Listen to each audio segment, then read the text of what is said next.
घरात वारंवार भांडण का होते? आध्यात्मिक कारण आणि त्यावर उपाय. घरात काहीही कारण नसताना वाद होतात का? लहानशा गोष्टींवरून मोठे भांडण होते. पैसा आहेत, सुविधा आहेत, पण घरात शांती नाही. कधी विचार केला आहे का हे फक्त स्वभावामुळे आहे की यामागे काही आध्यात्मिक कारण आहे? वास्तुदोष, पूर्वजांची नाराजी, नकारात्मक ऊर्जा किंवा आपल्या नकळत होणाऱ्या काही चुका.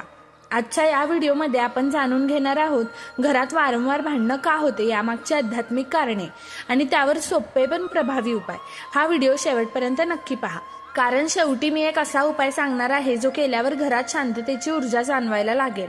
चॅनलवर पहिल्यांदा आला असाल तर आपल्या डायनॅमिक मराठी या यूट्यूब चॅनलला सबस्क्राईब करून व्हिडिओला लाईक करा, कारण इथे असेच तुमच्या जीवनाशी संबंधित आध्यात्मिक व्हिडिओ तुम्हाला बघायला मिळणार. भाग 1.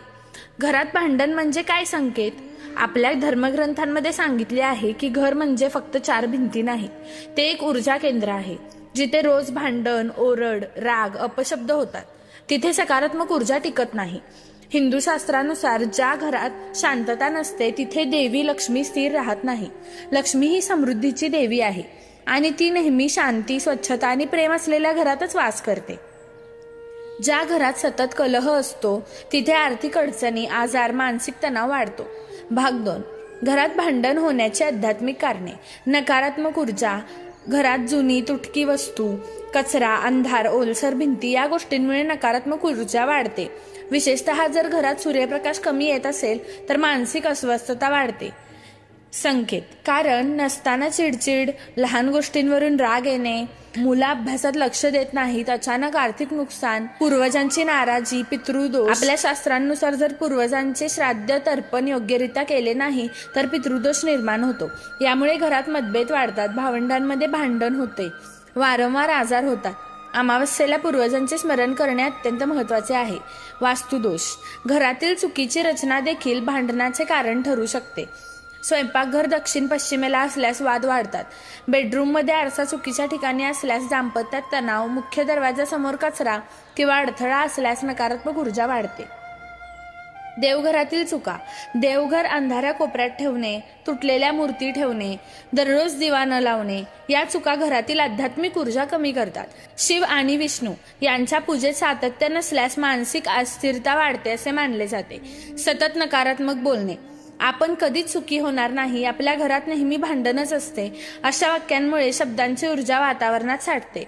शब्दांना शक्ती असते आणि ते घराच्या ऊर्जेला प्रभावित करतात. भाग 3. घरात शांतता आणण्यासाठी प्रभावी उपाय. दररोज संध्याकाळी दिवा लावा. सूर्यास्तानंतर देवघरात तुपाचा दिवा लावा. यामुळे घरातील नकारात्मक ऊर्जा कमी होते.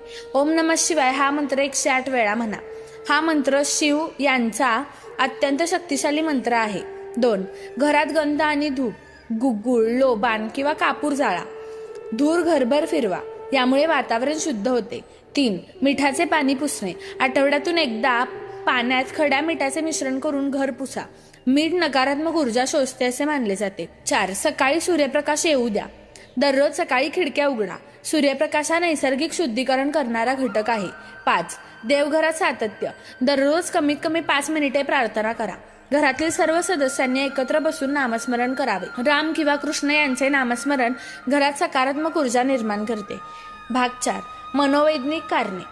आध्यात्मिक दृष्टीने कधी कधी भांडणाचे कारण फक्त ऊर्जा नसते तर आपल्यातील अहंकार, अपेक्षा आणि असंतोष असतो. अहंकार म्हणजे मीच बरोबर. जेव्हा घरातील प्रत्येक व्यक्ती स्वतःला बरोबर समजते तेव्हा अपवाद अपरिहार्य होतो. भाग 5. एक विशेष उपाय. प्रत्येक गुरुवारी पिवळे फूल देवाला अर्पण करा. चण्याची डाळ दान करा. किमान एका गरीबाला अन्न द्या. दान केल्याने घरातील कर्मदोष कमी होतात. भाग 6. घरात ही लक्षणे दिसली तर सावध व्हा. घरात वारंवार वस्तू तुटणे, देवघरातील दिवा वारंवार विझणे, सतत आर्थिक नुकसान, मुलं आजारी पडणे हे संकेत दुर्लक्षित करू नका. निष्कर्ष.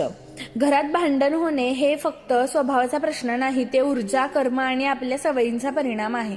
जर आपण देवघर स्वच्छ ठेवले, रोज दिवा लावला, सकारात्मक शब्द वापरले आणि एकमेकांना समजून घेतले तर घरातील वातावरण बदलू शकते. लक्षात ठेवा, घर हे मंदिर आहे आणि मंदिरात शांतता असायलाच हवी.